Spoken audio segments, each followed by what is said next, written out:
Oh, okay. So this is usually temporary. Wait, then try again. Oh, okay. It was Twitter that was having an issue. All right. Yeah, What is going on?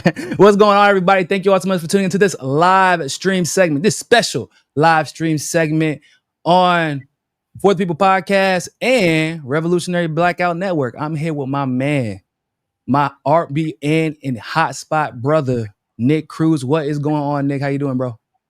what's popping? My brother Niko, man. It's always fun when we do these shows. That's why I was talking to you before. I had and that's why we doing this dual stream. I was talking to Garland Nixon, my friends at DD Geopolitics, and especially in this new era where people looking for a direction to go after the collapse of the Democratic Party and MAGA, who will be let down by Yeah, Donald Trump because they will will be coming. be.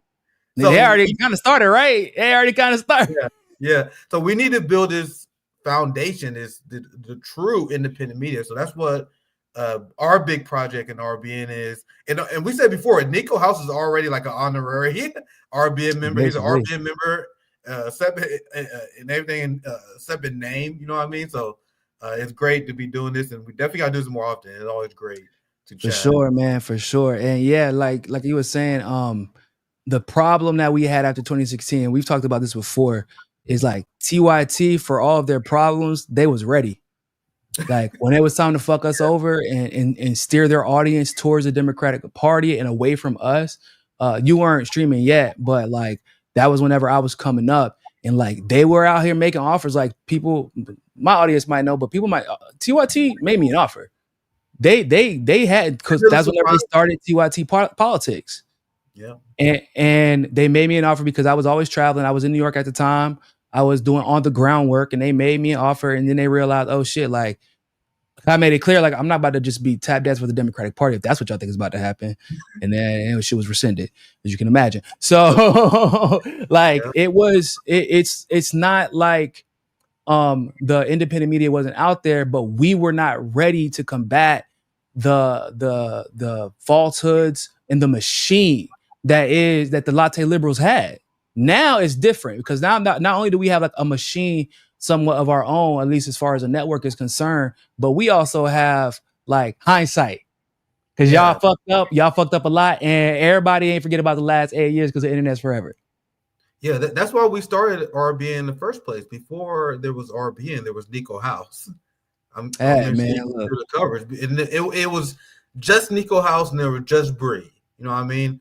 And I appreciate the work Bree does, but she's like elite, educated. So it's like there was like no like working class, barely any yeah, I was grassroots. poor. Yep. No shame in it, my guy. I was poor. I was poor the motherfucker. But I was telling people, somebody asked me the other day, Yeah, it was they're like, just you. yo, huh? Yeah, that's what I'm saying. It was just you, and then Yeah. the only other voice was Bree. That's what I'm saying. It was only the only Mm-hmm. two voices I remember at the time was like, all right, there's Niko House and there's Bree, And, and and, Bree. in mad respect to Bree, because it's hard to be a black woman to leave the level of comfort and security that she had, because she was comfortable at her job. She was good at her job, and she left it to be to do activism journalism. So that's like respect. But like I was working two jobs and doing my show. People don't know that. Like I was homeless while doing my show at one point because Yeah, this is how. I probably would never guess either. That's the thing. Yeah. Yeah, Yeah. Oh no, they could have guessed at the time, because not like now, maybe if you join, you wouldn't know. But like at the time when I was doing my show on Fridays with my like $80 Patreon that was paying my phone bill and some gas, like my yeah, stuff was in the back of my car. You could see my whole life in the back of my car. But I was gonna do my show every Friday because I had to tell the truth, and I appreciated my Patreon people who would support me every month paying my phone bill. So like to go from that to here, and to see how far the left has grown outside of the Democratic Party, because that's what I realized at that time. Like I was never gonna work in politics, not like, at least not from that perspective, because the Democratic Party is full of shit, and yeah. I would rather figure it out my own way, even if it's not a guarantee, than to ever work within that. And that's a conversation that you and Rokana kind of had the other day, where he basically believes that the Democratic Party is redeemable, and you were like, nah. What the fuck? Have you not been here for the last, I don't know, 4 to 6 to 8 years? I think for him about 6 years. And I want to get your like thoughts, your overall thoughts about how that conversation went before we go on. Yeah, that's the argument that we have for organizing outside of duopoly is so devastating because the state, to tie both topics together, because the state of independent media was so dire in like around 2015 and 2016. Like even then, people thought it was like this independent media way, but it was still based on partisanship. You have people have channels that were essentially MSNBC light auditioning for Fox News. You have people on the right like Ben Shapiro who essentially have their own Fox News thing going on. There wasn't really true any outsider voice until recently, which is why we have this new era. And I call it the golden era. I said this many times before. I think we're in the golden era of journalism right now. So and it is true that we are seeing a massive crackdown on the freedom of press, but that's because we are living in the golden age. If we wasn't in the golden age, the government would have no reason to go after us, try to silence our voices. The amount of voices and the amount of information that is available from different perspectives. Like I'm blessed. I'm a college dropout who lives in the Midwest. You know what I mean? I'm talking to people who in China, who lives in Moscow. I talk to people in London. I talk to people who literally lived in Peru, Brazil. I'm talking to people from all over the world. It's crazy. I will never imagine that like a few years ago, but that's the era that we're in right now, where you have so many different sources of information. I'm debunking empire propaganda about North Korea because I'm talking to people, experts who know about that kind of stuff. It's a blessed era to be in. That's why people like Ro Khanna, once again, I've told you I'm tying both of these together, who come from old legacy media, who are not used to hearing our arguments, they stand no chance. Like that's so true, bro. He has a law degree, and I'll pass to you, Niko. But he got a law degree. I'm a college dropout, and I'm not even that smart than the average person. I don't believe. But I can't give you that. You way smarter than the average person. Yes, that's what. Okay, fair enough. But the law, you're not traditionally educated. You're not from a traditional education like the average person who would be able to have these conversations in this type of network. You could say that, but like, what does that even mean anymore? What are those degrees even worth? Because in my opinion, the reason that like you can have my takeaway from y'all, I mean, there's more, but my main takeaway, because I thought that Ro Khanna is more nefarious than I think that he might be. I'm like, was I underestimating that this man really just might be that dense? Because he actually he can convince me. I think he thought he can convince me into. And so I didn't mean to interrupt, Niko, but no, you're fine. Convince me, like I think, and that's why I he did think that, because he didn't even realize he didn't have a chance. Because what I do on my channel, there's some people like, hey, Nick, it's funny, but why are we watching these CNN segments? We have these propaganda segments because I believe it's extremely important to know what our enemy is saying. And I know what the ruling class and I know what the establishment bootlickers are going to say before they even say it. Meanwhile, I am making arguments that Ro Khanna never heard before because it's not allowed among the DC thing. That's why and this is the reaction I saw from Marianne Williamson as well when they asked me about whether I will support Bernie or not. And I'm like, no. Exactly. And the reaction threw them off because I'm like, even if you want to make a theoretical argument that Bernie will be better than Biden, that is irrelevant because my argument is that we shouldn't spend $400 million on a campaign to elevate people who will sell us out in the first place. Now, this is an argument they're not used to hearing, and they which is weird. Always thrown off. But go ahead, Niko. I'm just saying it's weird. It's weird that that's not as an argument that I would have predicted that argument. I would even make an argument that Nina, I have my criticisms of Nina as of late, but like Nina is smart enough to realize, like, if I have any conversation politically with anybody, that's going to be the first thing that they say because of Nina's background, because of who she's around. Nina's not stupid. She's living in an echo chamber. You know what I'm saying? Which is also part of the reason why we hold her to a little bit of a higher standard. But whenever you made, that was like one of your opening points, and I've made that point over and over again. And if you would listen to damn near anybody with any common sense in independent media, we've talked about the fact that $400 million was wasted. In the same vein, we talked about how Hillary blew through $1 billion and Kamala blew through $1 billion. Some of that was elite, a lot of that was elite money, but also some working class money that they deceived for the same reason. Why would we continue to prop that up? Because when you start counting the zeros, bro, it take a little bit to get to the end. That's like, I'd be thinking, I'm like 0, 0, 0, 0, 0, 0. That's a lot. How many people could have been fed with that money, yo? How many organizations could have been started? How many independent media, like truly independent media people could have taken 1/1000th or 1/100,000th of that money and they could take off because they've been doing so much with so little. And the truth that they would be able to tell, because of, unfortunately, like your ambiance, the way your studio looks, the way you present yourself does have an effect on how people are willing to receive your information at times. And if they are able to upgrade a little bit, look a little bit more serious, to have a little bit more free time, they change the narrative because people start paying attention. Like, but Absolutely. instead we blow through 400 million for what? For, like you said, somebody who's going to fund neo-Nazis. Can you imagine how many people's medical debt we could have paid off? Can you Bruh. imagine the mutual aid societies that we could have built? And another big goal of mine this year is to rebuild the RBN mutual aid chapters. Do you guys know how hard it is and how much funds it takes to have multiple chapters in different cities? That will Yeah. be fucking nothing with the amount of money we spend on the brand campaign. Now we scrapping, you know what I mean? We don't ask for too much because we know our audience is working class. We take a little here, a Mm-hmm. little there. I'm talking about maybe the margin of a few $100, my friends, and we Yeah. pull the mutual aid groups together. Can you imagine what we could have done, Rome? What we could have done Yeah. with Right.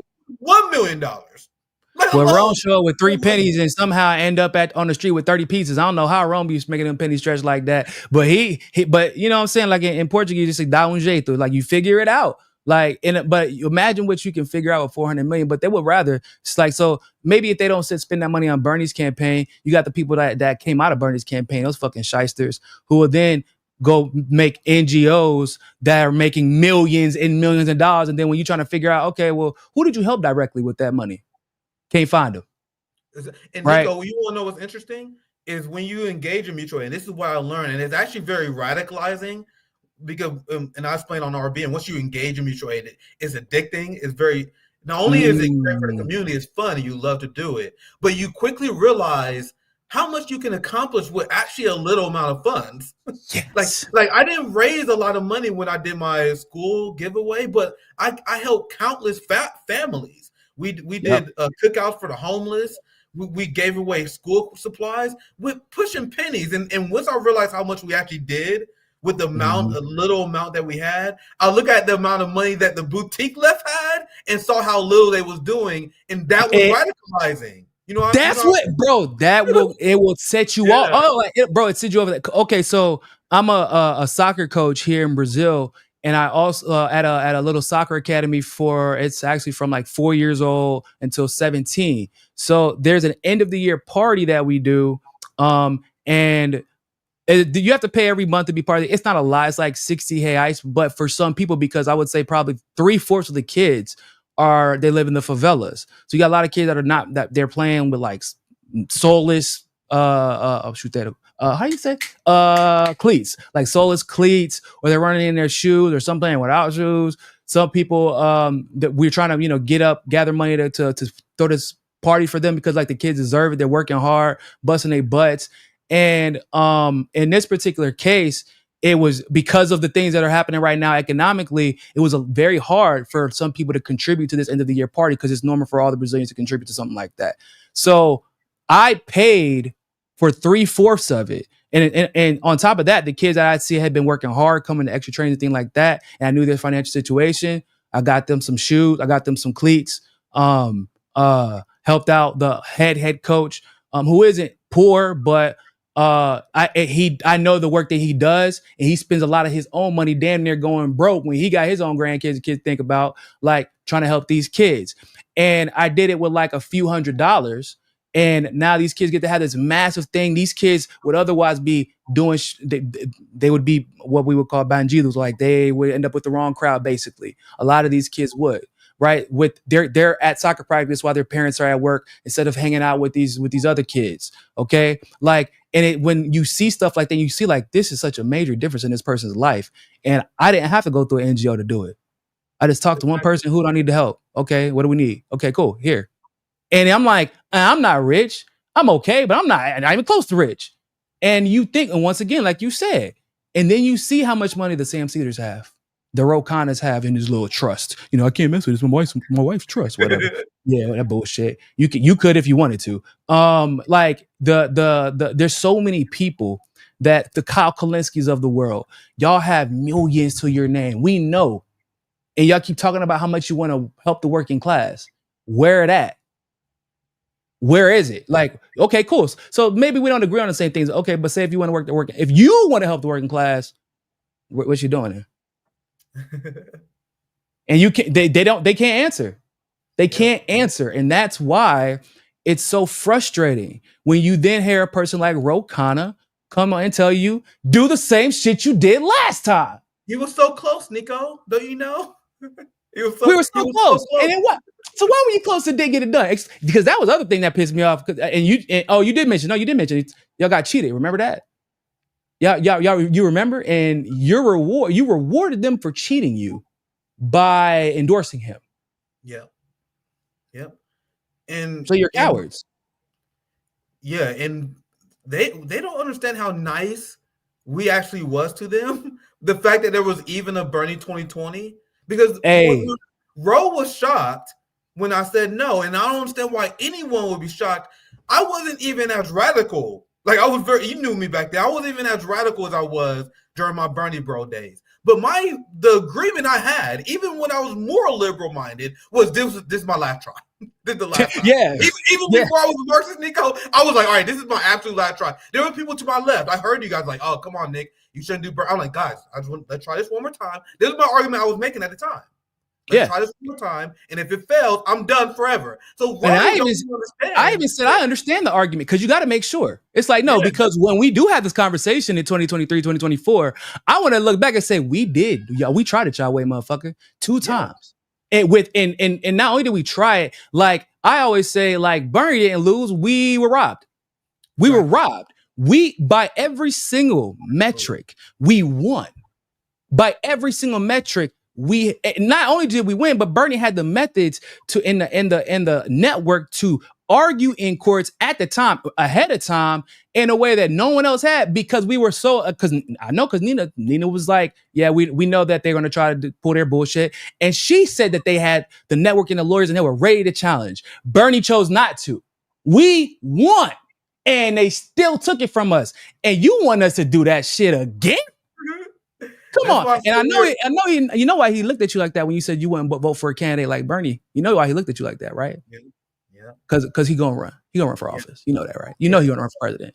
That's what that whole conversation was about. Their team said they want to win me over, and I'm like, guys, it's not gonna happen. This is literally, it is not going to happen. Like, I appreciate you for trying, but I promise you, it is absolutely not going to happen. The Ro Khanna respect the conversation. I respect him for going. I can't believe he went on your show. If he went on Sabby's way nicer usually. So like, I'm like, damn, you went on Nick's show? Because I guess he's thinking like I convinced Sabby, but like it's really Nick.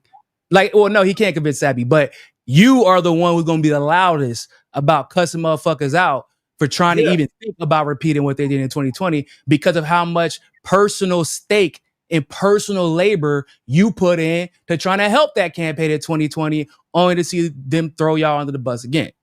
Yeah, Ro definitely has some balls, because I told people many times that I don't like interviewing politicians. Like, I don't, it's not something I'd ever pursue. Like, every single politician I've talked to asked to come on. That's a baffling stat, isn't it? Marianne Williamson, Shahid Buttar, who I don't have that much against, but Shahid Buttar is one of them.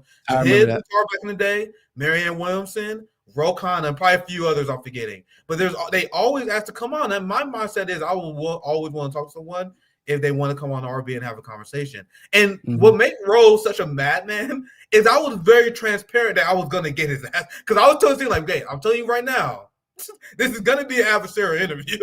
That's why I said before, I was like, hey, guys, if he decide not to do this, I wouldn't be surprised, because I didn't want, I'm not an access journalist. In fact, I despise the access, because I was like, all right, bro, I don't really give a fuck about interviewing politicians. So I was trying to give him a reason not to do it. I was like, bro, I'm telling you. I'm giving you an out.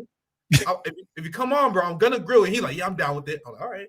And then when he decided to do it, that was very surprising, very gutsy, but I had a lot of criticism I wanted to be heard, because I said before, they were lucky that we even got a 2020, because when Bernie betrayed his base in 2016, that easily could have been enough. When he decided to endorse Hillary Clinton instead of waging a political movement. But after 2020, actually, that's why I didn't outright endorse him in 2020. That's why I didn't endorse him in 2020. I was like, I can support what he's doing. I can, when he's doing well, I can give him, like, I can commend him, but I'm not going to endorse you again. I can't do it. Yeah, Roe, Bernie, and AOC would have been way better served if they fought and they listened to what we asked them to do and failed versus Yep. where they're at now. Yep, I tell people that all the time because there's so much growth that comes out of failure in those situations. There are entire movements that have been built on failure. That not because like you didn't deserve the win or because you didn't do what you were supposed to do, but failure because you stood on your moral business, because you refused to compromise your value. There are entire movements built off of that. But Yep. instead, Bernie decided to take which is also crazy because like I don't know how you out here getting cutting deals for powerful positions in the Democratic majority when you supposedly are not a Democrat. Supposedly, that's what they kept telling us for fucking 8 years. Great That's what marketing. during the elections he loved to remind us, and they honestly love to remind him too. But then when it was time to start cutting deals, boy, you was looking mighty blue. You was looking like a whole jackass. I'm not saying jackass. I'm just saying it's a donkey. That's y'all mascot. I'm just saying it was fitting because that's what you was looking like. So I'm confused. Are you a Democrat or not? Yep, and I say that in response because Roe had this idea that he wanted to win me over because his plan, like you mentioned, was that he wanted to run, and he's also setting the field for the Democrats because the Democrats have a new media strategy where they want to be more engaging to independent media. So they're not going to send Chuck Schumer to my program, right? Richie Torres. So what they would send what they view as the most progressive among them to test out the RBN waters. So that's why Ro Khanna was so shocked when I said that I wouldn't vote for a new Bernie. That's why he wanted to peel us off because after this devastating election loss, and I was talking about this with Sabby after our conversation, this year is going to be very interesting because these people realize they cannot win without us. They realize that. That should feel good, don't it? We told y'all, motherfuckers. We told you. Because AOC even went on she went on Sam Cedar's show. I don't know if that's the first time, but like even for her to have gone on Sam Cedar's show, they all gonna give her assignments, Niko. They like once again they gonna send Roe to the RBNs. AOC, AOC.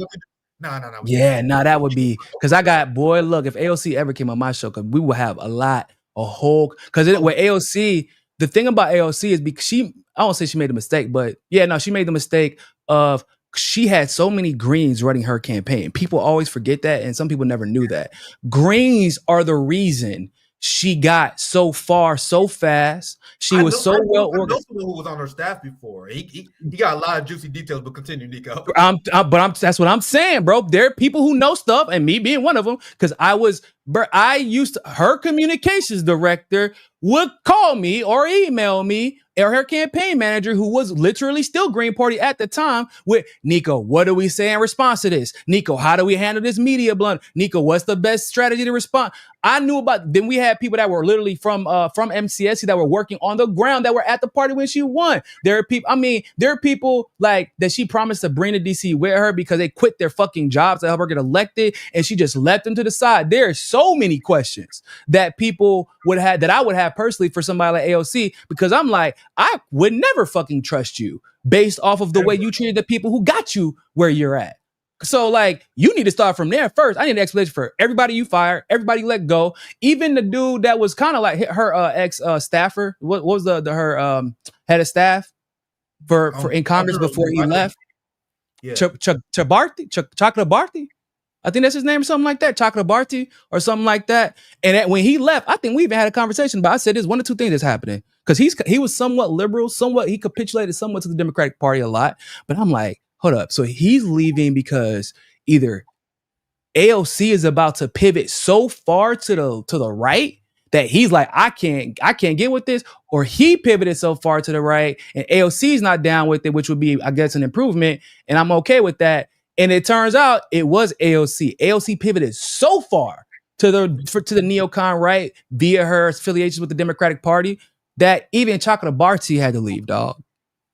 So they're getting their assignments, but you are absolutely right. They're not sending AOCs to us. That's for damn sure. They're gonna send the Ro Khannas. AOC on RBN will make Ro Khanna like a picnic. AOC on RBN will make me and Ro Khanna seem like the most softball. Me and Ro Khanna seem like best friends compared to what I would do to AOC. I gotta give him respect. I gotta give him some respect because I can't believe he actually accepted the interview. First of all, I can't believe that he even went out of He his said he way to wanted to do ask it you. again. He said he wanted to do it Did again. I'm like, what? yeah, You an and absolute madman. that's why I'm like, are you being sent to do this? Like, are you? I mean, I figured that he's trying to run for office, so that's one of the things that I definitely concluded by the end of it. Because in your response, because the conversation was supposed to be about the Democratic Party, but in his responses to your criticisms, he constantly said what he had done. Like, well, I can't speak for everybody else, but I did this. I spoke with this person. Yeah. I voted in this direction. It's like, motherfucker, we talking about the Democratic Party being redeemable. We talking about the Democratic Party. You're part of it. And Yeah. also, You you notice might how have did one thing, but your criticisms were silent. Yep. And you notice how I point out, like, bro, I swatted that to the side. Like, bro, you vote for Biden 99% of the time. Shut the fuck up. Yeah, bro. I thought you were exaggerating, by the way. If you vote for Biden, that's why I mentioned that immediately. Like, bro, none of that shit matters. If you I vote thought for you were this, exaggerating, Nick. I thought no, but you were. He literally actually voted with Biden 99% of the time, guys. Do y'all know how y'all know some of the shit that Biden has done? That's like 99% of the time means you're a neocon. Effectively, that's what that means. Because that's what Biden has passed, and I love how you pointed out. Like whenever they try to use these vague, like, the Inflation Reduction Act, and you're like, no, motherfucker, let's go ahead and talk about that since you want to talk about it. Why don't, in the way he tries to frame things, like I'm glad he tried to pivot from that talking point that Bernie tried to push out, the cutting child poverty in half, like that bullshit, or by a third, but because you gave a tax credit, like he tried to kind of pivot away from that, like we help to reduce child poverty. Like he's trying to reframe some of the ways that they tried to pitch shit before, so that it's like, okay, I'm not going to try to lie to you and play your face like like the way that Bernie and Joe Biden and Kamala might be doing. It seems like they're trying to work on the strategy of their talking points, so that like they can admit what they admit what they did wrong, because he did admit, he's like, yeah, we pretended as if the working class, as if we helped the working class enough, and we didn't. So I'll give him credit for that, because basically no one else in the Democratic Party has been willing to say that. Nobody. They've been blaming. What did Chuck Schumer say? He said, we just did so much, man, and the way we conveyed it was just so complicated that the people just too fucking stupid to know how much we helped them, and that's why Trump won. Yeah, and this fundamental disconnect from Ro Khanna is why he never stood a chance. This misunderstanding that he had. I said this many times before. My criticism of the Democratic Party is not what they fail to do for the working class, even though that is a criticism. My primary criticism is the human rights violations that the Democratic Party engage in. Mm-hmm. Now, if the Democratic Party was giving us Medicare for all, would we be okay with the fucking genocide in Gaza? Exactly. Would we be okay with top cities? You know what I mean? Now, don't get me wrong, the Democratic Party haven't provided us shit, which is why I cut down to my own metrics. We shouldn't be using the metrics that the ruling classes use. He started bringing up the Build Back Better. Like, sir, stop. We have a record amount of medical debt. We had a record amount of homelessness. I don't accept their metrics. In the beginning, they would say we lifted poverty. But the poverty rate is 25. If you make $25,000, exactly. Did you know? and I don't even accept their metrics, Niko, because I looked into this and I was shocked. If you're a single, according to the capitalist metrics in the United States, if you are a single mother with 2 kids, nationwide, by the way, and you make more than $25,000 a year, they say you're out of poverty. Bro, that's insane. 2 kids, single mom, bro. 25,000, and that's not that's what. That's, I have a low. Imagine in New York, and they 1250. That's 1250 a month. Yeah, Niko, we still have high poverty despite their low expectations that they set, and then they want to pat themselves on the back. That would never work on a socialist like me. Like, that's so crazy. That's why whenever you see capitalists say stuff like, "Oh, we have a bill that increase poverty," oh, you increase this motherfucker quality of life by $2,000. Congratulations. That's why even when they were still in the child tax credit, they was like, "Oh, we lifted all these parents out of poverty." You increase this family's gross income by $24,000 to $26,000, and you want us to be happy about that? And you can almost guarantee, Nick, that it's like that the 24 to 26,000 was that y'all did that specifically because it was just enough for y'all to be able to say it's above the poverty line. Yeah, and then that's literally why y'all did that. That's literally why y'all did that shit. and then they let the child tax cut expire. So I called that out for fraudulent. They sold it in a fraudulent way. I had to be careful with how I'm selling this because I don't want you guys to be misled. It was fraudulent in the first place because cutting poverty was relying on the minimum wage increase of $15 an hour that was originally tied to the bill, the child tax credit. That never happened. So whenever you saw Democrats saying that, oh, the child tax credit lifted children out of poverty, that alone was bullshit. But even if I did acknowledge that as a stat, that's not even impressive because we still have families that are living in poverty according to common sense. The child tax credit, now imagine you the family, because they say that you was in poverty before, but now after the child tax credit, you're not in poverty. That means, according to them, these people were making less than 20, and I'm using this because there's a lot of different metrics. Like if you're single, if you make less than $15,000, you're in poverty. But for this metric, if you a single mom with 2 kids, the mark they're aiming for is 24,000. That child tax credit is nothing compared to what they need. They need free health care. They need affordable housing. They need affordable. Because that's gross, right? It's gross at 20. Yeah, that's gross, guys. Niko, hopefully I'm explaining this well, but this is why I always put back against this. And this is why the capitalist metrics are always put back against, because they set a low standard of expectations on purpose, and then they fail it. And then you fail to meet them. And then people are like, it's like, bro, you gave yourself the answers to the test and you still failed the fucking test, bro. It's your test. And then capitalists like Roe come on my show. They think they're gonna trick me. Now remember, Roe voted for the bill deeming the dangers of socialism. You know what I mean? I forgot about that till you mentioned it on the show. I forgot about that. And I know you're not a Marxist, but Niko's not an anti-communist. You're not. No, I'm not. Absolutely not. Absolutely not. Yeah, absolutely not. I don't believe inherently demonizing, because socialism in of itself is a principle, it's an economic principle in a way to govern. But capitalism, for example, it's supposed to be purely economic, and it's an utter failure. And there is there's a consent amongst the ruling class to pretend it's not, while there's simultaneously consent amongst the ruling class to pretend socialism is a failure. And oh, by the way, we'll kill you and overthrow you if you don't agree with us and even think about implementing socialist policies, unless you're like in Scandinavia or a country that we like. Like, that's basically how it works. It's like, we'll entertain your socialism if you'll engage in our imperialism. No, then that's technically, that's not socialism, because socialism doesn't rely on imperialist capitalist means and gains in order to support its socialism. That's not how socialism works. Yeah. So I'm not, like I say, I say I'm not a socialist because I just don't, I only say I'm not a socialist because I'm not like anything. I like to observe a situation as it is and apply the principle that's best suited for that country. And normally that's going to be at least 70 to 80% socialist policies. At least. That's just a fucking fact.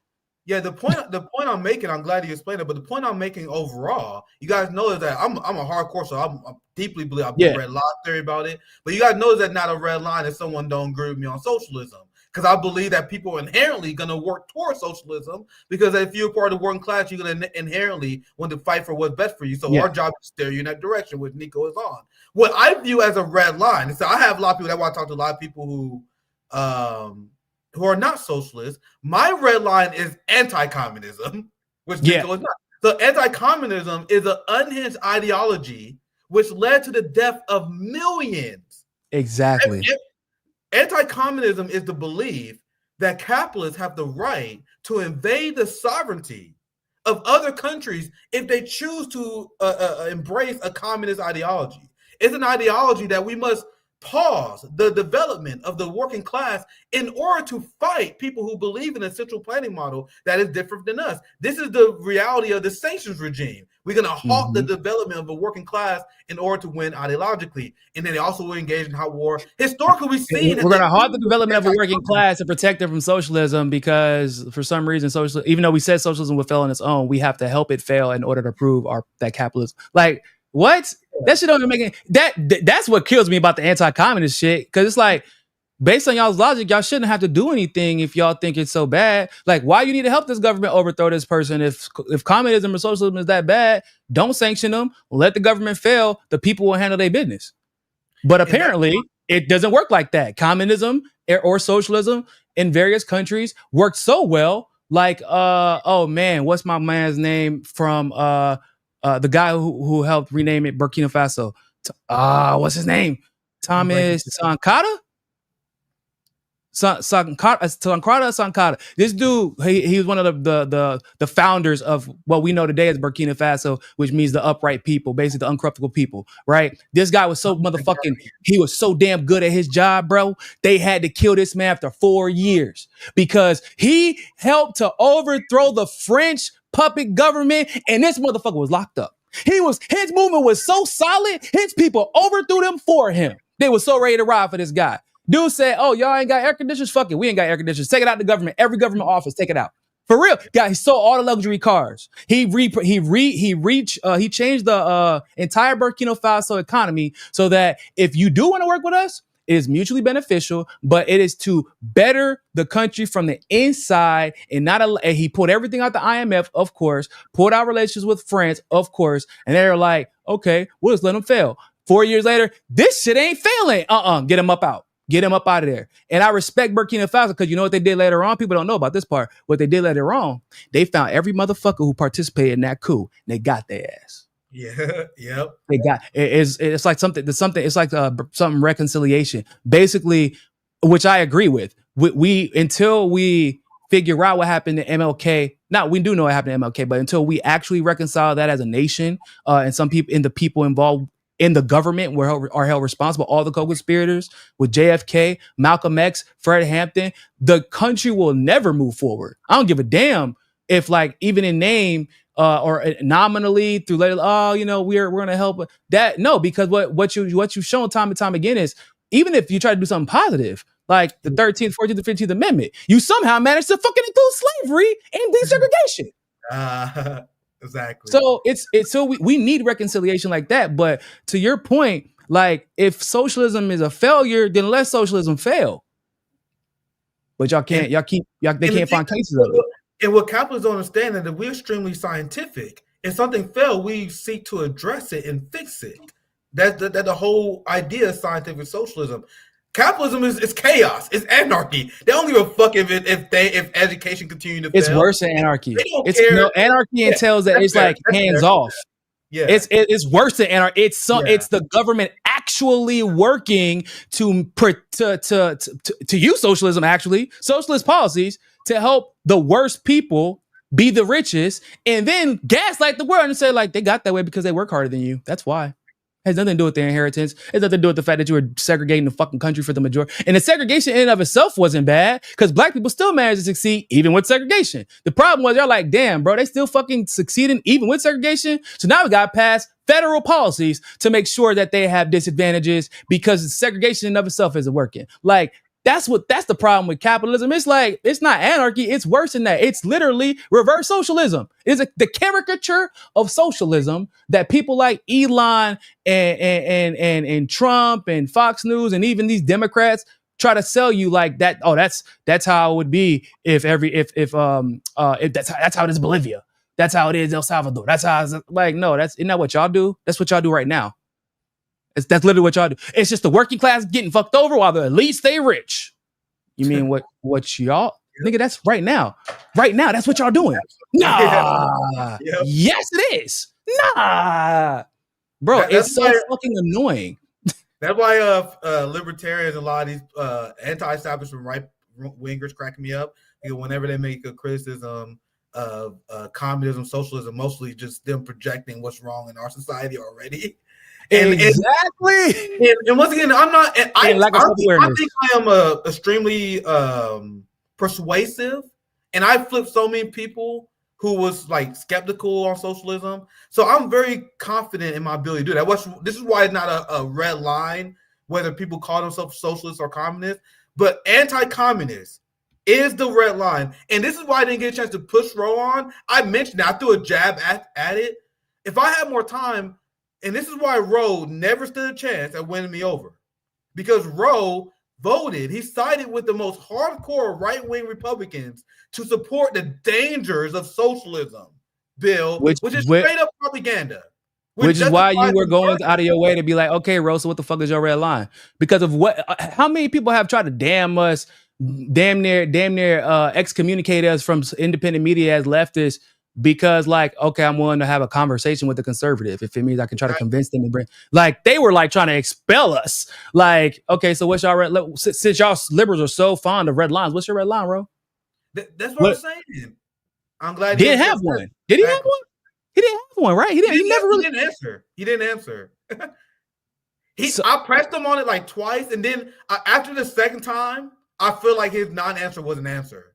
So like, exactly. all right, I'm gonna let it go now because I just pointed out. Exactly. It's like you even gave him the out. I was like, okay, so it's bombing Jews a red line? Like something you got? Do you have a red line, my guy? Like, okay, so what is it? Basically, because to me, not only does that red line what it tells about you personally, but it's like, okay, this is what's supposed to separate you from being a Democrat and a Republican, right? Like, usually there's a red line of some kind that pushes people to one direction or the other in the even within the establishment. Basically, what we are learning about the Democrats is these motherfuckers don't actually have a red line, which means they're actually no different than the Republicans when it actually comes down to it, when the rubber meets the road, because that's how, for example, this genocide was able to continue unapologetically, without pushback, really, without genuine pushback, without a vote of no confidence, without somebody trying to impeach Joe Biden for allowing it. That's how you can fund. Because what's crazy about and we're going to talk, because I want to talk about the failures of capitalism, speaking of which, because it's damn fire in California and in Ukraine. What's crazy about Ro Khanna, Nick, is when you brought up the Ukraine situation, you didn't get a chance to bring it up, but Ro Khanna was the main person in Congress saying we can't send weapons or money to Ukraine because it's a fucking guarantee the Nazis are going to get it. He was the one who told everybody that. It was him. And then he's like, well, it's different now. Why? Because the State Department assured me that it's only going to be the Ukrainian military that gets the weapons. Motherfucker, the Ukrainian military, the Azov Battalion is part of the Ukrainian military now. They're literally a part of the military. They were rewarded for helping to overthrow the Ukrainian government. They are part of it. And the fact that he didn't know that, or at least I actually believe he didn't know that. I genuinely believe that. But that's the problem. Like, it's like y'all are so oblivious to the shit that y'all vote on, to the things that you just hear the State Department said. Did you verify that? You have the means. You have the personnel. You have the damn time, and you definitely have the money. And you out here traveling across country and across the world. So there's various means that you could have used to verify that. But if me and Nick can verify that shit with the Google search on our iPhone, surely Congressman Ro Khanna from California can verify it. That's my problem. It's like, bro, you were the one who called up, but it was different. Why? Because Joe Biden has a D by his name and Donald Trump has an R by his name. That's why it's different. And it shows how deeply unserious they are, because they will say stuff like how the Azov reform, they just had some bad ideas. So this show how unserious they are, because we know fascism had a lot of key tenets, but a key tenet of fascism is how you organize the relationship between labor and capital. So for all the Democrats, it is. That's so true. Hey, say that shit one more time. Say this one more again, because I feel like people don't really understand that when it comes to fascism, how much it is directly tied. Because they talk about the discrimination and prejudice, but it's the economic relationship that people need to remember is a key component of fascism. Say that shit one more again. Kwame Ture had a great lecture we talk about that. I've been reading a lot about this because a lot of people can't even define fascism. And a key tenet of fascism is how you organize the relationship between labor and capital. So what is the first thing the Nazis did when they took power? Legitimate fascists. They banned collective organizing. They banned socialist parties. They banned the power of labor. Now, what's the first thing that the Ukrainian government did? What is the Ukrainian government doing? They banned socialist parties. They banned the right to collective bargaining. So Nazism is there's obviously a xenophobic part of it. That's another key tenet. But a lot of people forget, especially liberals. And this is why neoliberalism is a tenet of fascism. It has characteristics of fascism because it's based on how you organize the relationship between capital and labor. And it's always supporting the capitalists crushing the labor class, which is why I told bro, if we are supposed to be principal leftists, which none of them are, in the boutique managerial class, nobody in the NATO left are principal leftists. Matt does, Bernie Sanders, the DSA who support the Ukraine war. None of these people are principal leftists because as a principal leftist, we are not supposed to support a state that has an organized fascist policy against labor like the Ukrainian regime does. So if you're one of the people that say, oh, well, Nick, just because you saw a few Nazi insignias, that don't mean they're Nazis. Okay, let's put that argument to the side. What's your thought about their takes on labor and how they organize labor? Because that's alone made Ukrainian government fascist, and why many Eastern Ukrainians didn't want to be in the Ukrainian government. So Exactly. this, I didn't even get a chance to get into this, Niko, but you guys see how far behind Roe is to get to the point. You see how far I can't even get to that part of my argument, Niko. We were still on the basics. Like we didn't even get. But it is important to say that though, but because like the fact that like y'all, you got to go that deep, because that should be almost like a foundational part of the conversation that you shouldn't even have to bring up to have that conversation with him. That should already be understood, so that y'all could be starting from the same place. But that's what you learn when you talk to people, like, because it's not just Roe. I realized that when I was talking to Ben Burgess. Yeah, I saw that. Whenever I had that debate against him, and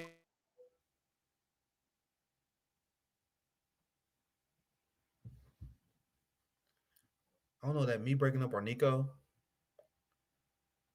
Let's know in the chat. Is that me or Niko?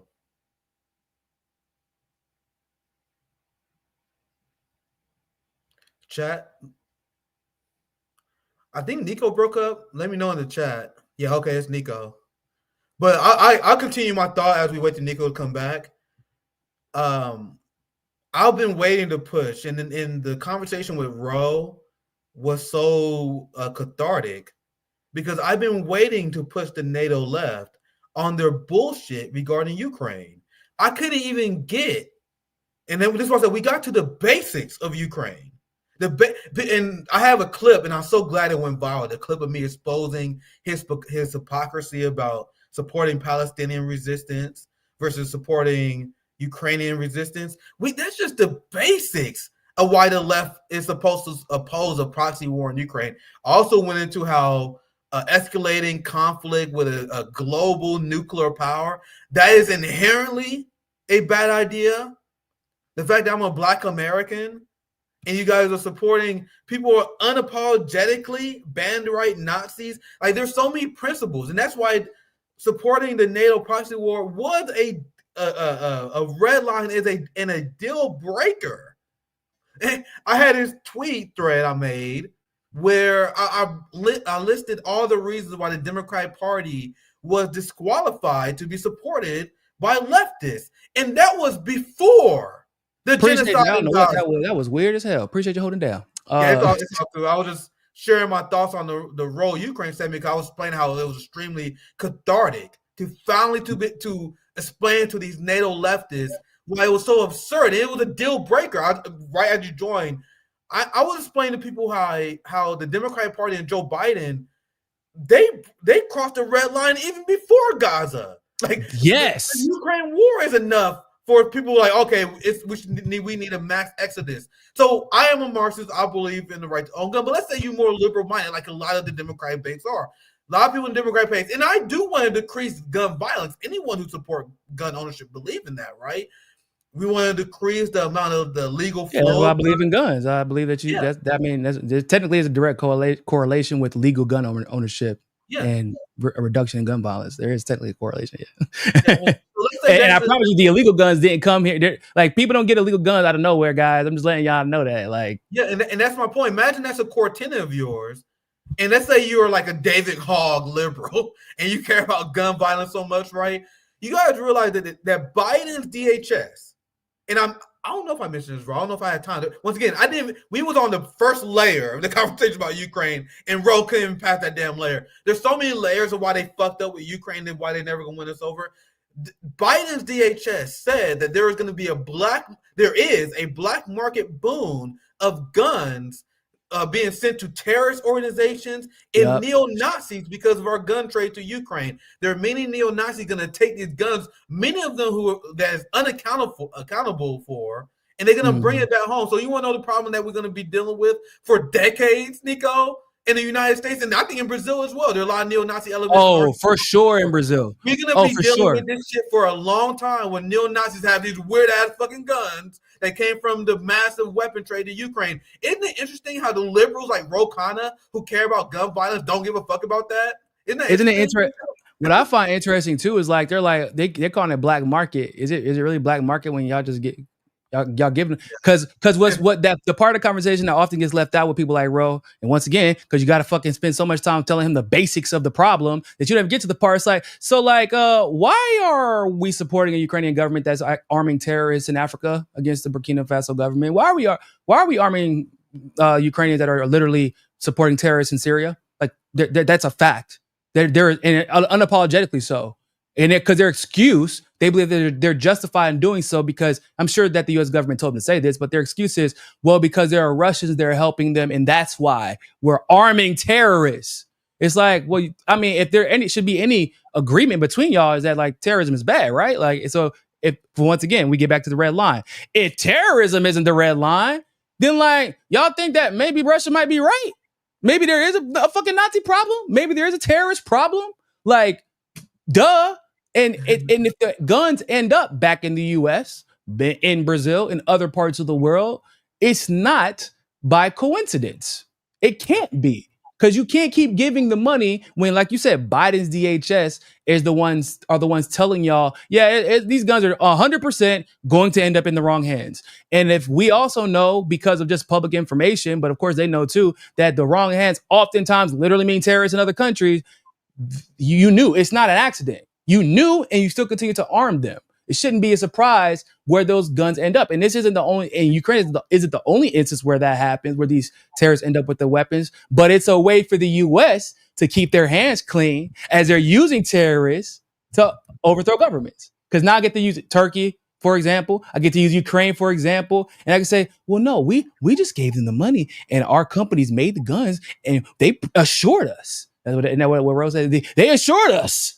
You know, the State Department that would never lie assured us that they would end up in the hands of Nazis. I'm like, I know you need to say that shit with a straight face. I want to talk really quick about this. We got to talk about this, the fire itself, but more so, when we talk about the fails of capitalism, we got to talk about this. Is we talking about Ukraine, and we talking about the failures of capitalism, and now we got to talk about what the failures of capitalism actually manifest into and look like. Can you hear that? From the United States now, the you can hear, okay. Antony Blinken has announced $500 million in military aid for Ukraine. That's a statement from the White House. It comes ahead of a meeting in Germany of the Ukraine Defense Contact Group. That was started in 2022. It's a group of around 50 allied countries that meet every couple of months to coordinate arms supplies and support to Ukraine. We got this $500 million to Ukraine, bro. $500 million. It's like announced by the United States. Obviously, comes. Are you kidding in the me? last few weeks of the Biden. This man doesn't even. That's the craziest part about this is that there's no win condition for Ukraine under the incoming. There's no what? There's no what? There's no win condition. That's the craziest. Like, obviously, this is corrupt, right? Like, obviously, it's infuriating. But at least do this if there's a chance of winning. They are doing this out of pure corruption. Even you had military officials in the Biden administration that even admitted that there's no path to victory for Ukraine. So yeah, you have military officials in the Ukrainian military that are like, yeah, we don't know how we're gonna win. So that was my point. So it's corrupt either way, but isn't it funny? They're just doing it for the love of the game. They were sending our money away, even though they know there's no chance that they're going to win. And it's money laundering. Go ahead. It's the timing, Nick. That's what it's like. It's just total contempt for the American people, right? Like this is y'all's capitalism. This is what we be talking about. Like, you just sent $500 million like that, because you already know whatever happened to California, yeah, they're not about to get no $500 million to resolve those issues. In fact, it's the opposite of that. Hold on, let me see if I can find. I just want to show y'all just the heading of this article, and y'all gonna be like, there ain't no motherfucking way. But yeah, this is capitalism, because we're told over and over again that if you just work hard, keep your head down, do what you're supposed to do, then capitalism works out for you. Except for you, if they don't pay their bills, government bills them out, but you don't pay your bills, or even if you do pay your bills, California insurers they cut policies before devastating wildfires. This is from January 9th, y'all. How is that even legal? I mean, we know the answer to that question. I don't even know. Honestly, I didn't know it was legal. I do need to find a better word for, I think, chaos, because I remember I had an anarchist get mad at me for saying, oh, capitalists are anarchy. I guess it's technically incorrect, but you guys, this is the chaos I'm talking about. You guys see, technically, like, if you ask yourself, how is this legal? It's chaos. That's the best way I can think of this. It's chaos. Yeah, the answer is, how it is legal? Oh, it's chaos. We're capitalists. We can do whatever the fuck we want. Of course this is legal. Of course we can cancel your insurance for no. I saw people, families. I'm sorry, Niko, but no, go ahead. I saw family that was saying that they've been paying into their insurance for 15, 20 years.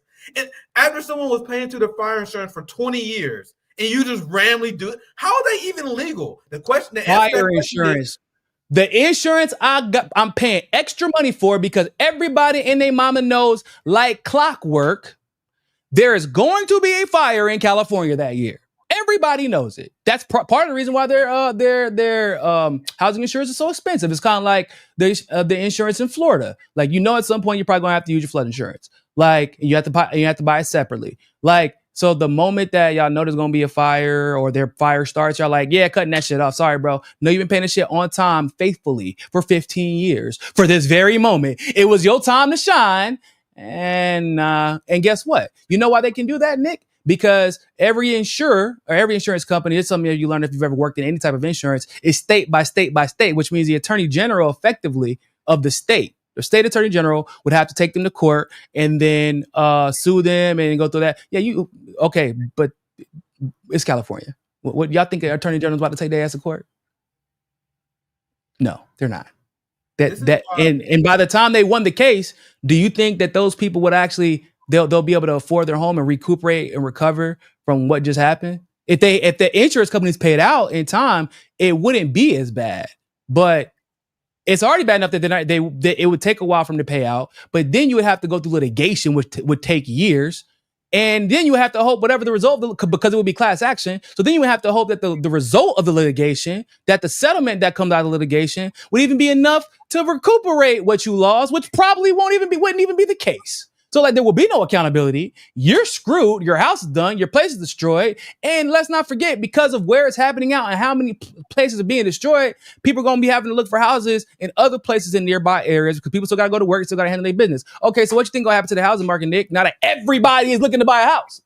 Damn. See, and I'm going to say this for the sake of both our channels. I don't endorse vigilantism. I'm a pacifist. I believe in no circumstance that violence is the answer.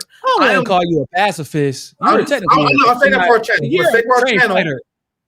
For the sake of our channel, for the sake of conversation, I'm a hardcore pacifist. I will never touch a fly. If you slap me, I won't do anything. I'm gonna let you guys know. I'm letting the YouTube monitors know. I will never ever endorse. Even if you punch me off, I wouldn't do anything. So, with that said, I am surprised that we are not seeing more Luigi Mangione. So even if you put in my face, I wouldn't do anything. But with that being said, I'm surprised. How are you the CEO of State Farm and all these fire insurance companies, and you do this, and you're not fearing for your life? Bruh, ducking. Oh, they ducking. I don't know who the CEO or whatever these companies, y'all, they ducking, bro. They ain't gonna be showing their face for a while, Nick. You know damn well, dog. Especially because you got people who lost their shit. They just lost their house. They just watched Luigi Mangione do this perk walk, whatever you want to call it. Is in California. Oh, come on, bro. They ducking. They ducking for real. The American ruling class have it so great because you should be scared to do this. You know what I mean? You should, if you're a CEO of a fire insurance, you should be afraid to do this. You know what I mean? But the American people, and I'm not shaming them because our country is extremely violent. So I'm not putting all the onus on them because of course people are pacified by a violent government. But the ruling class has gotten really, really fucking comfortable because people embrace pacifism, like myself, for the sake of this conversation. People like me are fucking foolish. Because I embrace pacifism. So the ruling class is so comfortable, they're willing to cancel fire insurance for people randomly. So that's how after viewing, that's what's so crazy. After this conversation, that where people are like, I mean, that they're saying people are cheering on Luigi Mangione. I say, like, nah, they're cheering against y'all. Like, that's really what's happening. Luigi Mangione just happens to be the face because it's easier to get behind the face than it is to get behind, this ghost, this ghost capitalism, if you will, that is the insurance companies. But like like you said, bro, like y'all just spent 2 weeks like damn near crying because y'all. I remember what I did a segment on that View interview. I don't know if you saw that shit where Yeah. she was like, well, if y'all cheer him on and he gets away with this, what elite is next, bro? She said those words exactly. Which elite is next? I said, I cannot believe this bitch just said that out loud with the straight. Like that's what you're working. Because what was crazy was the sentences that she said before. It was the stream of thought. She was like, I know, like 500,000 people right now are without they're not able to stay in the hospital because they can't afford health insurance and da da da da. I know there's like 25,000 kids that die every year because they can't afford to get to the hospital. They can't afford health insurance. But like, if this is allowed to happen, what elite is next, bro? I couldn't. But I said, did she just say all that shit in one thought and didn't even flinch? I said, and that's exactly why the fuck this shit happens. That is exactly why people are like, yep, okay. They I wouldn't even say people cheering on death as much as they are apathetic. They're like, yeah, how does it feel? Oh, but he got kids in the family. Oh, so whenever one CEO dies, we're supposed to be cared about his kids and his family. But when that CEO directly contributed to the deaths of hundreds of thousands or tens of thousands of people, we're not supposed to care about their kids and their family. They don't got people they taking care of. Those kids, hey, not for nothing, like those kids, his wife, they're gonna be fine. They got trust funds. They're gonna be okay. They The therapy, your dad anyway. yeah, hey, Like, keep it a Rick band. I James don't know what kind of dad he was. Yeah, hey, you know what I'm saying? Hey, shit, they might have been going through divorce. We don't even know. But I was keeping it a band. They talk about it all the time. They talk about it among themselves all the time. Daddy was never there. They raised my nanny, but that's a side point. Go ahead. But you feel me though? Like, but the people that couldn't afford their health insurance or even worse, was paying health insurance. Because this is what the problem with this particular CEO is. He was screwing over people that were paying every month. That's what was crazy about that shit. Those people are involved in their kids' lives. They are the lifelines to their family a lot of the times. And that's the person you let be taken away unnecessarily. For what? For what? Yep. Like, it's just like with this fire situation. I've been paying for this exact situation. I'm praying that it never happens, but I've been paying every year, every month, really, so that when this situation arises, it's dealt with. And you cancel the one thing that I've been paying for 15 years so that when this problem arises, I have a solution and my life isn't uprooted completely and totally. Like, that is psychopathic. And then when the next Luigi Mangione comes around, but like Nick said, we're pacifists. We're not encouraging that to happen, but we're also observationists. We also recognize a pattern. We also see where society is at right now and how much anxiety and how pissed off people are. So if another Luigi came around, I'm like, damn, that's crazy. Yeah, anyway, yep, that's basically that's what I got out of that math equation. This is exactly what I thought this would be equal to. Fuck around. Or fuck plus around equals find out. Basically, is like, that's the equation. I don't know how else and then when people celebrate that person, y'all gonna be so fucking surprised after Joe Biden just said $500 million to Ukraine in the middle of the fire. The fire ain't done yet, Nick. The fire ain't done yet. Are you kidding me, bro? There are people who are dying, fleeing for their fucking lives. The fire isn't even done yet, and this motherfucker is sending $500 million to Ukraine instead of taking his ass to California and figuring out, I don't know how we gonna do it. I don't know if it's in the budget, but we figured out how to send fucking $500 million to Ukraine. We gonna figure out right now. Maybe you could check that damn Pentagon bank account that everybody's so scared to audit, and you can send some of that fucking money to California. I don't know how you do it, but you figure it out. Figure it out. Don't gaslight us, tell us that it's not possible, and then send $500 million to Ukraine, another $1 billion to Israel, whatever. Like, that's what's crazy about the whole shit is like, it's the fire's still raging and they sent this shit up. But that's capitalism, guys. That's what y'all crush socialism to protect. Yep. And come on, bro. I'm gonna say, just for the protection of our channel, I'm gonna say that fire insurance CEO, he gets wherever he deserves whatever he gets. Whatever happens to him, he deserves it. That's all I'm gonna say. Karma, bro. James Woods. Hey, he got what he got. He got what he. Yeah. Look, I said that shit what James Woods was like. That's that universal karma. That shit is almost enough to make an atheist believe in God, the way that shit came back around James Woods after that shit he was saying about Palestinians. So look, karma come back around, bro. Yeah, they going through karma right now. But the anger, what you were just talking about, the anger from your voice, this is what Ro will never understand. And I said this at the time, and They didn't believe it, and they just now realizing that it's buying them an ass. I told them at the time. I think we both was shocked. Well, I'm like, how enthusiastic they supported the Ukraine bills and the wars. They didn't realize how politically damaging that was. And when he was shot, when I said I would never vote for Bernie again, he had no idea how politically damaging. Because they were convinced it was Republicans. That's what the media said. The media said it was only Republicans and Trump who were against it. And we were like, nope, we're against it too. But y'all don't count. And remember, in that part of the interview, that's why I said, I like, bro, you need to understand, because you guys don't. I grew up during the Iraq War. This is the one I went to that spill. I remind him, like, bro, the opposition to the Ukraine wasn't on the right. You guys lost us forever. Like, and I said that, and I canceled them way before Gaza. Like that, it was because of Ukraine. While I originally like, all right, these motherfuckers are done. There's no way they could ever justify me. They can never justify this to me, because we are supposed to be opposed to militarism. They send all this money as fires are burning because they have been out in the open saying that Ukraine is good, not because they're going to defeat Russia militarily, because it's a great way to test battlefield innovation. Yep, they've said that on record. They don't hide it. That's why I played the clip to roll. I played the clip to roll to Lindsey Graham, and I was saying the whole Ukraine segment up for that, because the thing that the NATO left pretend we were saying conspiracy theories, when people like Lindsey Graham, who you guys are forming a coalition with, is open about their intentions about Ukraine being about rare earth minerals. They don't care about Ukraine. In fact, people like Lindsey Graham, I saw I'm blanking on the fucking senator's name. God damn it. One of Tom Cotton.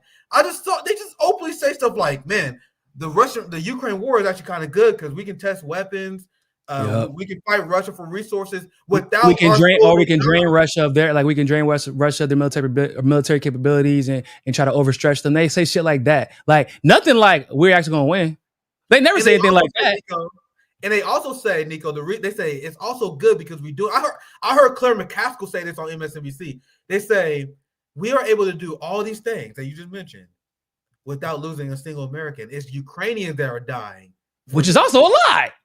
Like, but it's crazy because when people like that say it, they believe it. They actually believe that. They believe that there are no Americans being deployed to Ukraine, just like there are people who believed in 2013, 2014 that there were no Americans being deployed to Syria. I'm like, what are y'all talking about? And I guess maybe because I was at UNC, I served at Fort Bragg.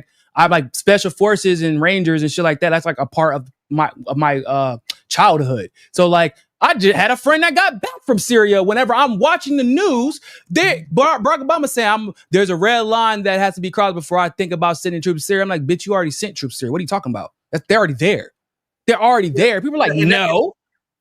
My friend goes on Facebook, bro, and this is a true story. My friend goes on Facebook. He goes, I just got back from Syria. What are y'all talking about? Like because he was like watching it happen, and he's like, I wasn't gonna say anything, but like Niko's not lying. I just got back from Syria. What are you talking about? Yeah. Like, what? No, you're not. What? And then they're trying to figure out his information. I'm like, no. You're not about to fucking get my guy like that. Because maybe he wasn't supposed to say, but like his point is like, these people, because he got out too eventually. But his point was like, these motherfuckers be lying to y'all about where we're going. Hell, sometimes those troops get lied to about what the plans are for where they're going to go and what they're going to do when they get there. That happens often. That happened to my friend when he got deployed to Africa, and that man couldn't even come back home and hold his daughter for a year because of how disgusted he was with himself just for being at there and seeing what they did and not being able to do anything about it. So let me read a super chat real quick. Chima Madu, the U.S. government always lowballs the numbers of dead whenever natural disasters occur within their own borders. That is actually true. That is very true. The dead and the injured. And because there's a lot of times. So, for example, one of the things that they don't ever talk about is how many homeless die whenever these fires or these natural disasters occur. Because how are they going to know? They don't have addresses and no one's reporting them missing. So, like, there's stuff, but that goes back to what Nick was talking about when it says like the capitalists will literally invent their own numbers and still fail to meet the standards that they set for themselves, which is insane. Like, that's failing your own test is nasty work. How would I want you running a government? You dumb motherfucker, you. Speaking of minerals, how do you feel about this Greenland? Well, I mean, there's a bunch of conversations about Greenland and Canada, a lot of joking going on, but actually it's kind of starting to become serious. this Greenland conversation, at least it was a joke about Canada, but now this Greenland conversation is becoming a serious one. The reaction that I seen from Republicans getting on board for this, even though they claim to be against globalism and expansionism, it showed that Trump was always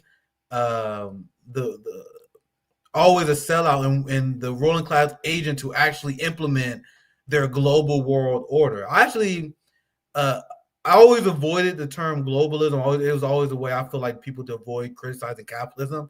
But I understand the critique, though. The critique that the right wing have of globalists was these capitalists that wanted to form a one government system. I mean, I would never call it that, but I understood what they were saying, though. They didn't want a one government ran by a group of shadowy capitalists.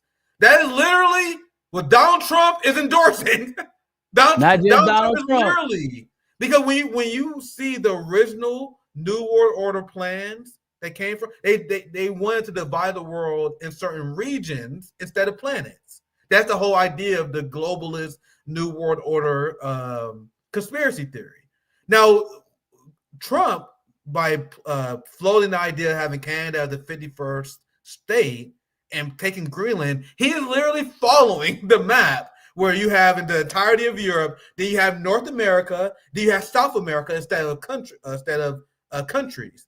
So that's why MAGA people are being confused and we laughing at them because them dumb motherfuckers don't know that Trump just fucking pulled a 180 on you assholes. Hey, Elon, the thing that you guys claim to be against, he is openly advocating for. So you guys wanted to end the migration between the Mexican-Canada border by creating one government entity? I didn't know that was your ass. Anyway, right?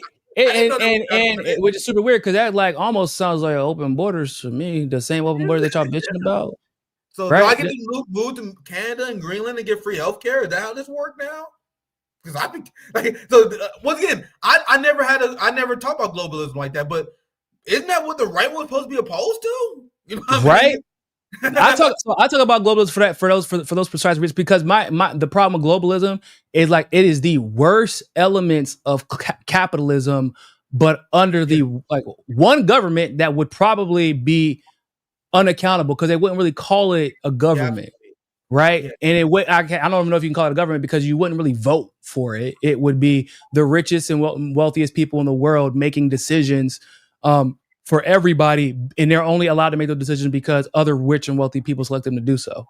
So, like, it's worse than capitalism. It's capitalism on steroids after taking a hit of crack. Like that's what globalism is, and it's now the problem here's the problem with globalism. This idea of globalism that they think could be successful is that social media and traveling really and the interactions that we have with each other has really constricted, not really constricted.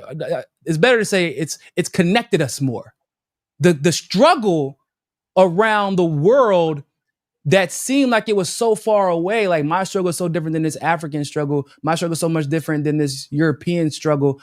It's not, it don't seem like it's that far away anymore, which once again, like you said, they're working so hard to censor people, especially in certain countries, so that they can't tell you. Like, why does Israel work with Facebook to make sure Palestinians can't tell their story? Because they don't want people to sympathize with that story because all of a sudden that shit looks like a lot closer. It's still hard sleeping at night. Like I've never gotten over it. I probably never will because of the videos and the pictures that I've seen since October 7th. And it was already hard to deal with what you saw come out of Palestine before October 7th. But that makes and like, look what happened because of it, Nick. Like there's a legitimate argument to be made that like there were a lot of people who didn't vote or in Michigan's case, specifically voted against Kamala because of Palestine, because that struggle that may have seemed so far away before is no longer far away because it's right here on my phone. I'm looking at it and I'm thinking like, what if that's my kid? What if that's my mom? What if that's my dad? What if that's my brother? And that's the problem with globalism. So you're going to create a situation where all of us have a united struggle. Oh, please do that shit because that's what we need. If that's what y'all gonna do, if you can get away with it, we need a global struggle to unite behind, because the truth is, the reason that probably capitalism and imperialism has gotten as far as it's gotten is because we have not had a singular struggle that was recognizable, and that was relatable to our brothers and sisters across the world, that we could unite behind. I want to show you this picture real quick of Greenland, because speaking of capitalism. Can I just say this real quick, Niko? Oh, please do. Your criticism of globalism is on point. What I'm confused, because what I view globalism as, and this is the critique of like the libertarian angle, because globalism is the end result, or what I would view as the obvious result of capitalism, right? Yeah. Because if you're a capitalist and if you're in the pursuit of never-ending profits, why would you allow borders to get in the way of that? Exactly. So globalism is the end result. That's why your critique is on point, Niko. For the people who are hardcore capitalists, what are you guys complaining about?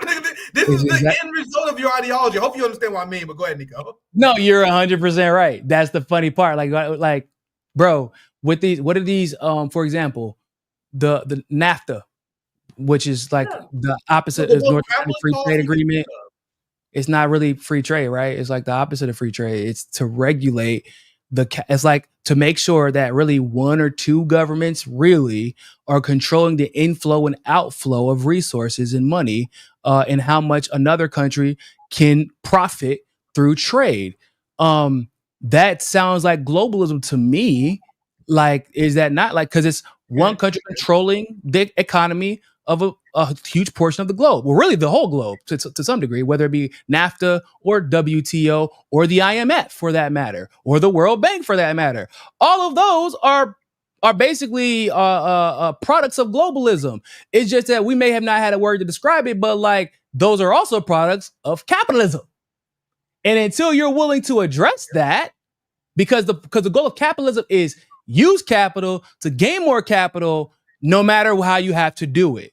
And the ultimate result of that is to crush competition. Like that's the ultimate, that's inevitable, because capitalism with true competition, usually you're going to end up failing if somebody with the socialist model comes in who's smart and business minded.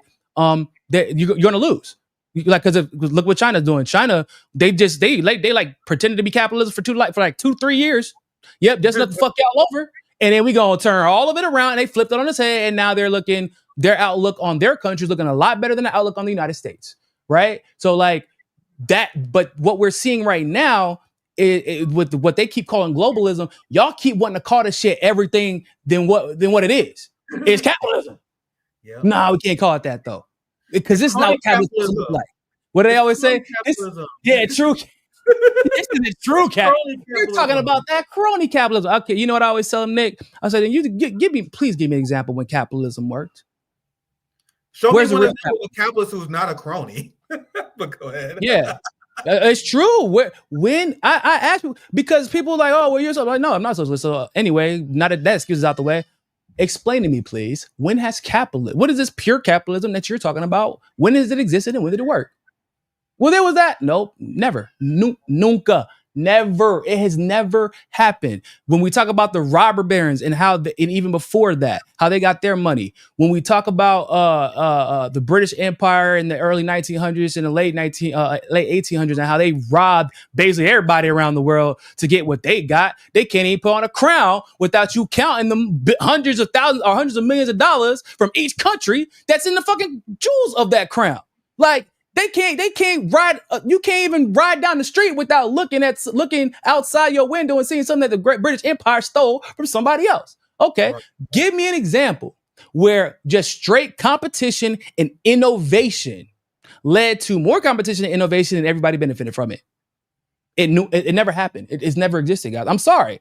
And it's hard for people to accept that. But if you accept it, then maybe you could get to a point. Maybe you could get to a point where you have capitalist elements, at least in a way that doesn't kill competition and fuck people over, and it is fair for everybody to compete, and everybody has the opportunity to compete like you think there has been at some point in this world. Because There's a reason that there's no black JP Morgans. There's a reason that there's no black Bill Gates. There's a reason that, because y'all keep talking about the Oprahs and Jay-Z's, they're poor. I mean, for rich people, right? They're poor. I know that sounds kind of weird to say, but like, yeah, comparatively, they are poor, ladies and gentlemen. There's a reason that those billionaires in Saudi Arabia and the UAE, they have a different type of billion. You think that's because of capitalism? No, none of that's because of capitalism. I mean, it is, but it's not for the capitalism that you're thinking about. No one you think Elon Musk is the quote unquote, at least on record, the richest man in the world because of fucking capitalism with his illegal immigrant ass? Which is crazy. We ain't gonna get into that shit. But this motherfucker came here and hitched his wagon to us and then turned around. And when I ain't never seen nobody pull up the ladder like that, bro. That motherfucker pulled up the ladder. He burned that motherfucker and then turned around and said, "How dare you guys try to use a ladder to get up here? That's crazy. I jumped up. I did my calf raises and I jumped up here, pulled myself up by my bootstraps. I was never illegal, even though I told everybody that. I was like, bro, no, that's not capitalism, bro. I mean, or rather, that is capitalism. That's what it's always been. Elon is like the epitome of it. Trying to fucking, like, I'm not gonna get more into it, but that's my point. Like, y'all gotta accept that this is capitalism. This and globalism is a inevitable byproduct of capitalism. So if you want to deal with globalism, then take an honest look at what capitalism is doing to your communities, to your country, and the world. And look at Greenland. That's also another thing we need to look at. Because everybody's talking about this Greenland conversation, and I felt like it served two purposes, Nick. I felt like it was a lot of what we're seeing. I feel like it's to distract from the Luigi Mangione conversation because it's not going the way they thought it was going to go. I thought that perp walk, once again, PR failure, because that shit made that man look like the most baddest of all badasses. I'm like, even the cameraman was like, I'm like, that cameraman's on point. That boy about to get a raise or he gonna get fired depending on what side of the fence his boss is on because he made him look too smooth. But then we fast forward and this Greenland conversation becomes like somewhat of a joke, and the Canada conversation too, becomes a joke somewhat. But then it starts getting more serious because when Elon started joining the conversation, it was like, if Greenland wants to be a part of America, we should welcome them. So every time Elon says some shit like that, my red flags start going off. Because I'm like, what minerals do y'all got? Y'all got something that Elon need. And of course, they do. They got a shitload of rare minerals, iron, gold, uranium, zinc, copper, and many others that Elon needs for his cars. Basically, those are all the minerals that you need to make electric vehicles. Greenland is actually known for mining them. So if you think this conversation is just a coincidence and it's like a joke that Trump is being like, because I thought they was going to like joke about that shit and let it die, Nick. They still talking about it and they dead ass serious. Yep. What are we doing? Is this not globalism? What would you call it? Yeah, this is why imperialism is inherently tied to capitalism.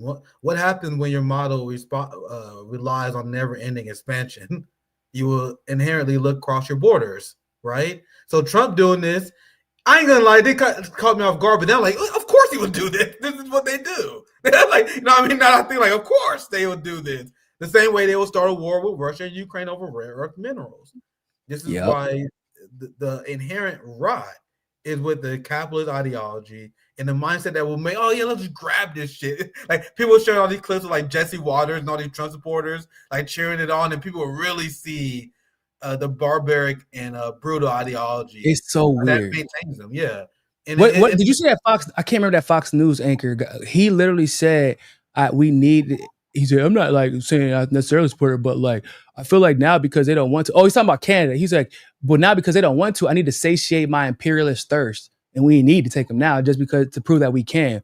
Like he literally said that shit. I could not believe it. I'm like, but he's dead ass serious because that's how a lot of Americans think. That is how a lot like, you.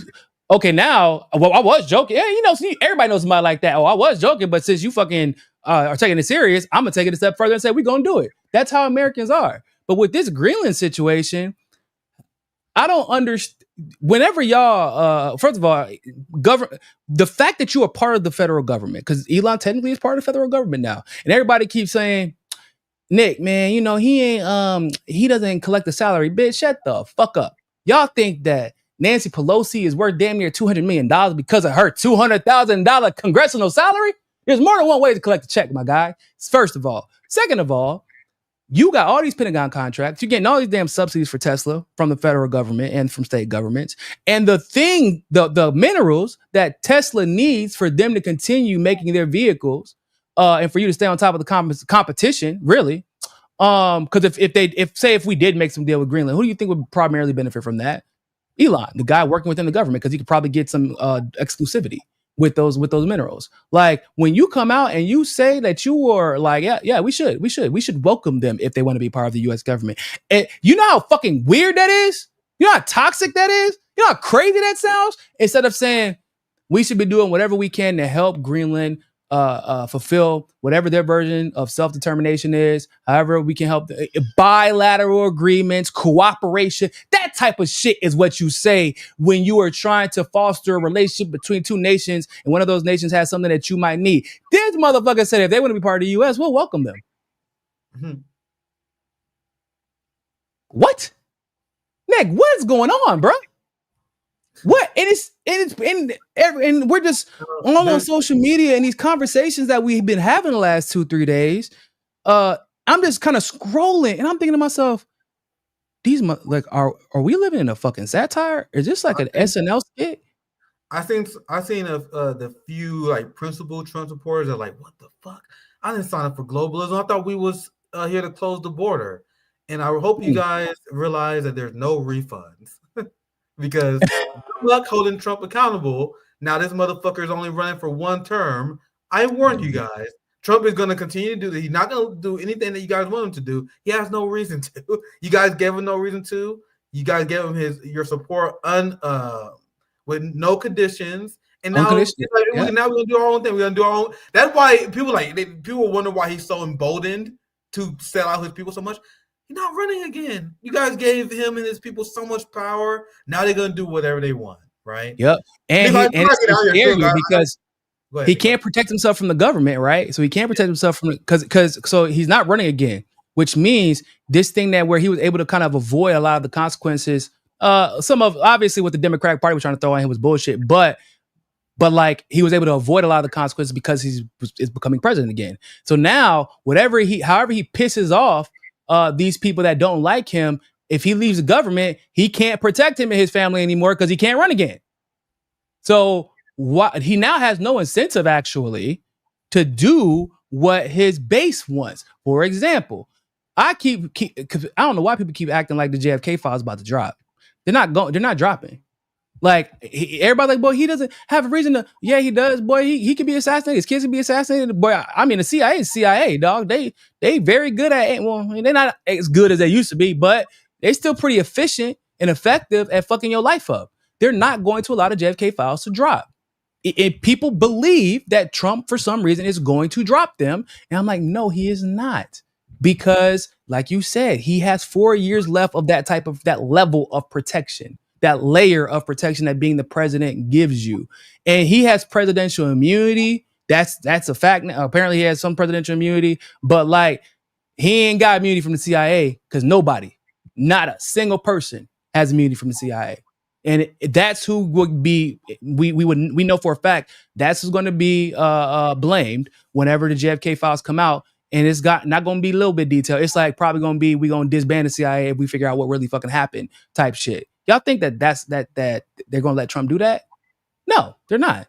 Everything, I wish I could. Do I believe, for example, that he would end the war in Ukraine? I do believe that he would end the war in Ukraine because, like, just from a business perspective, in a popularity perspective, it doesn't serve his ego. It doesn't serve his ego, and he can't spin the war in Ukraine the way he can spin, like, it helped, like, taking Greenland, for example, helps the economy, right? He can spin that to some degree. But I just don't see, for example, him resolving the situation in Syria, right? Because they just he made a comment like he was going to pull out. He was going to pull the CIA out of Syria. He's going to pull some of the soldiers out of Syria. Bruh, terrorists show up like the next day. It was like a fucking surge. You think, and that's what happened last time. And guess what he did? He stayed in Syria. I don't see these domestic policies that are going to benefit the working class. Now, once again, I also didn't expect it I didn't expect him to do that. What I said was, I mean, shit, I'm not going to reward genocide. And also objectively, when I'm analyzing why people are not going to vote for Biden, they're going to base it off of what they checking account looked like before Biden and what it looked like during Biden. And I said it's not to say that Trump is the reason why everybody's checking account look a little bit better, you know what I'm saying? Bag a little bit heavier. But I'm saying that's what people are going to think. They're going to be like, shit, it won't as bad. But saying that he's going to pass policies now and he's going to go balls to the wall with working class populist policies because he can't, because he has nothing to lose. I think that's just like you're working backwards from your conclusion because you're projecting what you want from him. Because like what Nick said, the more likely and more the more probable analysis is the opposite. He has 4 years left and no one's gonna hold him accountable. And he's untouchable, right? Like when I say untouchable, like y'all try to impeach him. Y'all try to send him to jail. Y'all fucked with his kids, fucked with his grandkids. Like the Republicans went after him too. Democrats went after him. Y'all try to Epstein. Y'all try to everything. He's untouchable. I'm gonna do what the hell I want to and what works best for me at that point. In my opinion, that's probably what's going to end up happening. And that could end up, honestly, being war with Iran if we're not careful and y'all don't hold this man accountable. I don't know how you're going to do it. I don't know how. But yeah. Shit, nigga, I got to head out here soon, man. I got me too, man. You got last word to say before we get up out of here? No, shit. I'm going to be joining Pasta later today. I think it's show at 3. I'm joining. So that should be here soon. I just got to grab some to eat, join him. Sabby and JB show should be live today at 5 p.m. Eastern time as well. So always great having a conversation. You gonna be on Truthwire or Pasta to Go? Actually, not sure. The one we have Matt is his co-host on this show, so I don't know which one. Oh, you might. I think you're on the radio. You're gonna be on the radio show. Yeah, I think so. Bet. I don't know the name of the show. I don't know who hosted. But, yeah, I know. He started. For those of you who don't know, Pasta actually is hosting a radio show in New York, a live radio call-in show in New York that he started recently. So y'all go to his page and check that out. Appreciate you joining the show, nigga, man. It's always fun to do show together. Yeah, always sure, lit. Man. Appreciate you dismantling. Roll like no that. No Sabby and JB show today. I see JB said that. So no Sabby and JB show. You guys heads up. So I'm glad we dual streamed this though. So now we got content. On yeah, right. So, all right. I'll see you guys. Have a good one. That was good, man. For everybody else, always remember more than anything else, find your balance. Peace.